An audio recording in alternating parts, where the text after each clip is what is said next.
رجل كان يجري في غابات إفريقيا، فإذا بأسد جائع يطارده. أخذ يركض بكل ما أوتي من قوة، حتى إذا اقترب منه الأسد أبصر بئرا فقفز فيه، وتعلق بحبل يتدلى في جوفه. وبينما هو متأرجح في ظلمات البئر، سمع حركة في قاعه، فإذا بثعبان يتلفت في أسفله. ومما زاد رعبه أن رأى فأرين أحدهما أبيض والآخر أسود، يقضمان الحبل الذي يتمسك به. وفي غمرة ذعره أحس بشيء لزج على جدران البئر، فمد يده، فإذا هو عسل.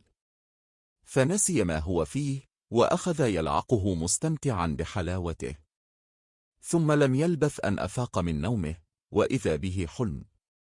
فقصه على أحد العلماء، فقال له: الأسد هو ملك الموت، والثعبان هو القبر، والحبل هو عمرك، والفأران الأبيض والأسود هما الليل والنهار، والعسل هو الدنيا التي تلهينا بحلاوتها عن الآخرة.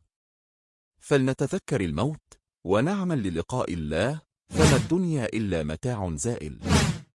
إذا استفدت من القصة، لا تنسى الإعجاب بالفيديو والاشتراك في القناة ليوصلك كل جديد. اللهم صل وسلم على نبينا محمد.